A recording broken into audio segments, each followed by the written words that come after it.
안녕하세요. 서학개미 네, 구조대의 진범. 강정수입니다. 네, 오늘은 그 빅테크 규제에 대해서 이야기 나눠보고자 하는데요. 특히 광고 규제 관련 종목으로 메타와 알파벳에 대해서 이야기 나눠보고자 합니다.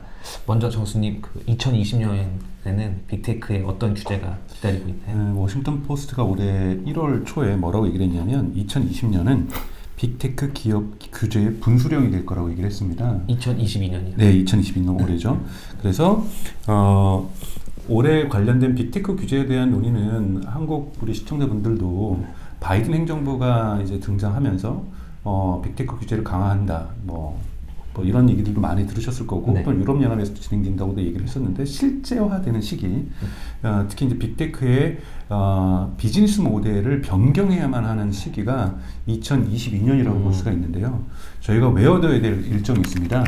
하나가 2022년 4월 얼마 안 남았죠. 4월 말에 있는 프랑스 대통령 선거 네. 그리고 6월에 있는 프랑스 의회 선거가 있습니다. 물론 올해가 뭐 정치해에서 선거가 대단히 많이 있는데 유럽에도 다른 나라도 많지만 프랑스가 왜 중요하냐면 유럽은 유럽연합 각국 정상들이 돌아가면서 이 정상들 회의에 의장이 있거든요. 네. 그것이 하필이면 올해가 프랑스입니다. 프랑스 대통령이 지금 유럽 집행위원회 위원장을 하고 있는 거고요. 그러면 관련된 프랑스 이 규제 법안들에 대한 통과라든지 각국에서의 이런 비준이라든지 이런 절차를 주도하고 있는데 마크롱 프랑스 현재 대통령이 빅테크 규제에 대해서 대단히 드라이브를 거는 사람으로 유명하거든요. 이번 선거에서도 그걸 쟁점화 시키고 있고요. 그렇기 때문에 프랑스에 있는 선거 이건 외워두셔야 되고 4월과 6월에 있다. 그 다음에 또 하나 중요한 선거가 있죠. 바로 미국의 올해 11월에 있는 중간선거입니다. 이 중간선거에서 민주당이 승리하지 못한다면 바이든 행정부가 대단히 후반기를 이끌어감에 있어서 동력을 상실하게 될 거고 민주당 자체가 재집권하는 것도 대단히 어려워진 상황이기 때문에 민주당 자체에서 중간선거 전에 실적을 많이 내려고 하는데 그 중에 하나가 되게 중요한 것이 빅테크 규제죠.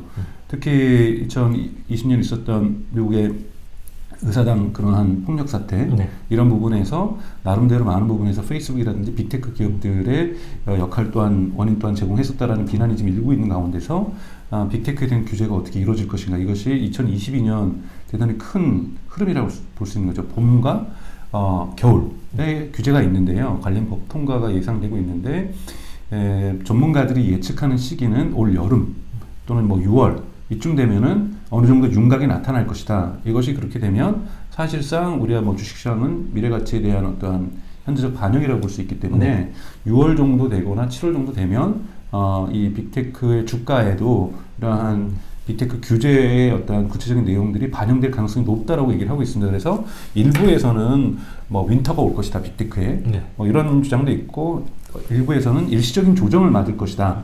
뭐 이 정도가 있습니다. 즉 윈터까지는 아니더라도 조정에 대해서는 다수 전문가들이 동의를 하고 있기 때문에 올해 한번 계속해서 2020년, 2021년, 2022년 대단히 빠른 속도로 증가했던 빅테크의 주가가 일시적으로는 이런 규제의 어떤 흐름에 의해서 조정될 가능성이 높다라고 볼 수 있습니다. 네, 특히 사실은 이 규제 선례가 있잖아요. 중국이. 그렇죠, 중국입니다. 네. 네. 자세히 설명 좀 부탁드립니다. 네. 중국 같은 경우가 이제 작년에 많은 분들이 깜짝 놀랐던 서프라이징이었죠. 갑자기 중국의 어떤 에듀테크 기업들에 대한 어떤 규제들, 그리고 게임의 어떤 시간에 대한 규제들, 그리고 뭐 디디칭에 대한 어떤 규제들, 뭐 이러면서 사실은 중국 관련 테크주 또는 컨슈머 서비스라고도 얘기를 하죠. 그러니까 대소비자를 대상으로 하는 이런 테크 기업들의 주가 조정이 있어서 이코노미스트의 어떤 어떤 분석에 따르면 중국 테크 기업의 주식 가치가 작년에 손실받은 게 1조 달러라고 합니다. 그러니까 사실은 어마어마한 가치 하락이 있었고 중국 주식에 투자하셨던 분들 중에서 많은 손실들을 경험을 하셨을 텐데요. 근데 사실은 중국이 대단히 조금은 우리가 거칠게 표현하면 폭력적으로 규제가 진행된다고 할지라도 이 중국이 규제하려는 내용하고 유럽연합이 규제하려는 내용하고 미국이 규제하려는 내용이 거의 유사합니다. 그러니까 그런 부분이기 때문에 중국 규제의 선례가 대단히 중요하다라는 거고요. 그러니까 특히 이제 중국에서 통과된 법이 있고 이것이 올해 사실은 이 방송이 나올 날이 지나겠죠. 2022년 3월 1일부터 효력이 발생하는 이 알고리즘에 대한 규제가 있습니다. 그래서 예를 들면 여기에 관련되는 기업들이 바이두 검색 알고리즘, 그 다음에 타오바오, 그러니까 알리바바의 이러한 제품 검색 알고리즘에 대해서 이거를 정부나 중국은 항상 정부가 들어가죠. 이용자 모두가 알 수 있게 투명하게 공개해라. 그래서 혹시 자사 상품을 우대하고 있는지 아닌지를 좀 살펴보자. 또는 이 알고리즘에 타겟 광고도 해당이 됩니다. 만약에 강종수의 아이디, 이 타겟 광고를 좀 하기 위한 분석의 어떤 어트리뷰시라고 하죠. 이 사람의 어떤 규정하는 속성 중에 제가 남자라는 걸 좀 빼달라. 제 나이도 좀 빼달라. 제가 그리고 작년 여름에 비키니를 좀 검색을 했었는데 요것도 좀 빼달라. 뭐 이런 식으로 특정 키워드를 제외를 제가 했다는 얘기는 아닙니다. 네, 깜짝 놀랐네요. 네. 특정 키워드를 빼달라고 할 수가 있는 거죠. 그렇게 되면은 그와 관련된 타겟팅 광고가 사실은 무력화될 수가 있는 거거든요. 이렇게 지금 중국 정부가 이러한 검색에서의 자사 상품에 대한 우대, 그러니까 이것은 일반 검색뿐만이 아니라 이커머스 기업의 검색도 해당되는 거고 타겟팅 광고와 관련해서도 이 알고리즘의 투명성 부분에서 규제가 들어간 거죠. 이렇게 됐을 때 이제 많은 사람들이 나타나는 것이 실제로 이것이 알리바바나 바이두나 핀도도나 이러한 업체들에게 실제로 매출 구조에 비즈니스 구조에 어떠한 후폭풍이 구체적으로 어떠한 비즈니스 모델의 변경이 나타날지를 중국에서 선례를 찾아보면 이것이 이제 3월 1일부터 발효가 되는 거니까 이 법안이 실제로 유럽과 미국에서 유사 법안이 좀 준비되고 있기 때문에 통과가 된다라면 흔히 말하는 빅테크 기업의 비즈니스 모델, 매출 구조에 어떠한 구체적 영향이 나타날지 그리고 그 영향의 어떤 폭과 진폭에 대해서도 깊이에 대해서도 좀 확인할 수 있는 것이 이번에 중국 3월 1일부터 발효되는 중국의 규제 법안이라고 볼 수 있습니다. 이게 후폭풍이라고 말씀하셨지만 실제 2021년도에 중국 주식들이 그냥 평균적으로 그냥 빅테크는 50% 이상 까졌다고 그렇죠. 얘기를 하죠. 근데 실제로 그 당시에 매출 구조에 물론 그러니까 에듀테크 기업은 그냥 하루아침에 문 닫았으니까 문제가 생긴 거지만 이렇게 지금 알고리즘에 대해서 정부가 규제를 하면서 실제로 이 매출 구조를 갖다가 목을 째는 거는 그 당시에 일어났던 것이 아니고 그냥 강력하게 규제를 하면서 이 흔히 말하는 규제의 찬바람이 강력하게 불면서 주가에 선반영됐다고 볼 수가 있는 거잖아요. 그렇기 때문에 실제적으로 각각의 그 기업의 펀더멘탈에 영향을 주는 것은 올해 3월 1일부터다. 그렇기 때문에 펀더멘탈에 대한 구체적 영향은 사실 3월 1일이 지나봐야 알 수 있는 거라고 볼 수 있는 거죠. 사실 약간 신중할 필요가 있겠네요. 사실 많은 투자자들이 중국 주식은 충분히 바닥 잡은 거 아닌가 이런 생각을 하고 있는데 조금 주의를 해야겠네요. 네, 그러니까 예상보다 더 떨어질 수 있는 거고 아마 이 정도를 벌써 커버할 수 있도록 왜냐하면 3월 1일부터 된다는 건 작년부터 규제에 들어왔기 때문에 중국 기업들이 준비할 시간을 좀 준 거거든요. 그래서 이미 중국 기업들이 여기에 대한 예를 들자면 지금 알리바바도 이번에 실적 발표 있었지만 그렇게 좋지 않았잖아요. 그런데 뭐라고 얘기를 했냐면 우리는 이제 시장을 확대하기보다는 즉 이용자를 확대하기보다는 인당 벌어들인 돈을 높이겠다고 얘기를 한 거거든요. 그럼 과연 이러한 규제 환경이 변화도 분명히 알리바바는 고려를 했을 거라는 거죠. 그래서 구체적으로 그런 실적들이 올해 2, 4분기 정도에는 나타날 거기 때문에 1, 4분기는 안 나타나겠지만 2, 4분기부터는 본격화될 거기 때문에 이것이 영향을 우리가 분석해 보면 아마존이라든지 알파벳이라든지 구글을 가지고 있는 알파벳이나 메타라든지 이런 기업들의 구체적인 긍정적, 부정적 영향의 규모를 좀 파악할 수 있을 것 같습니다. 3월 이후로 얼마나 어떤 기업이 잘 대응하는지 살펴봐야겠네요. 네, 그것도 있고 유럽연합의 문제도 있죠. 네.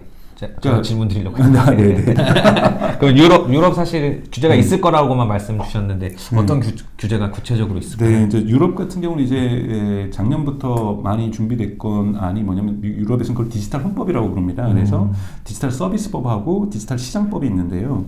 이 두 가지 법이 이제 합쳐지면 이 중에 이제 하나는 이미 유럽 연합 의회를 통과를 했고요.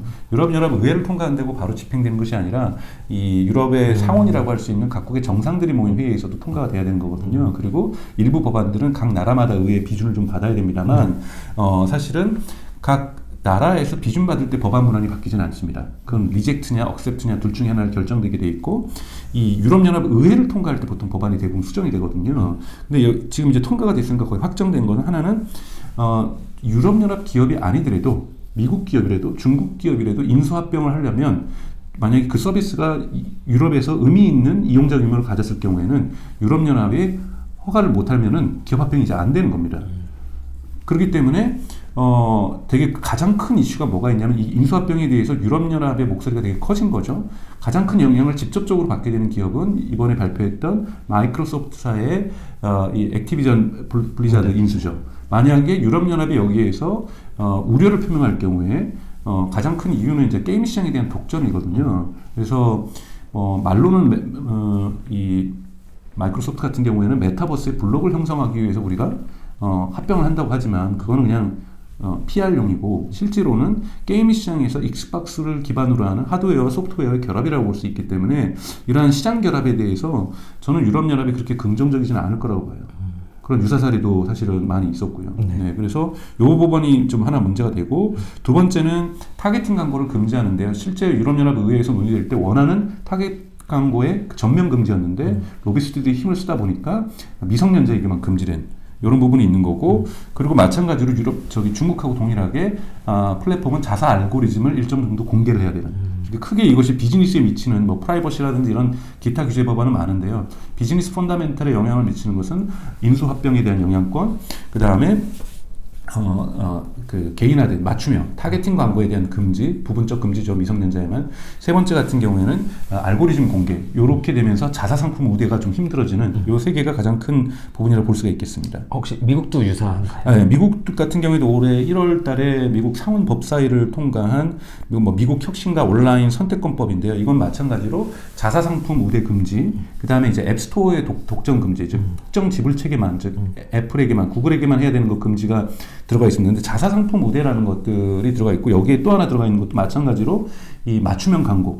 그래서 사실은 이건 일반된 흐름이잖아요. 네. 그러니까 중국도 그렇고 중국이 규제 방식의 의회나 사회적인 숙련기관이라든지 로비스트들에게 산업계의 목소리를 듣는 이런 시간들이 좀 서구적인 어떠한 민주주의 절차에 의해서 진행되지 않았을 뿐 되게 폭력적으로 빠른 속도로 진행됐을 뿐 규제 내용은 그리고 또 하나의 규제 내용에 있는 건 정부가 되게 중요한 투명성 부분에서 정부도 알고 싶다. 그러니까 우리가 흔히 말하는 중국의 어떤 감시체계 관련이 돼 있겠지만 요거를 제외한다 보면 중국에서 지금 통과되고 실행이 들어가는 법안의 내용과 유럽과 미국은 대동소이하다고 볼 수가 있습니다. 사실은 사회적인 어떠한 욕망을 그대로 빅테크에 대한 욕망을 그대로 표현하고 있다고 볼 수 있는 거죠.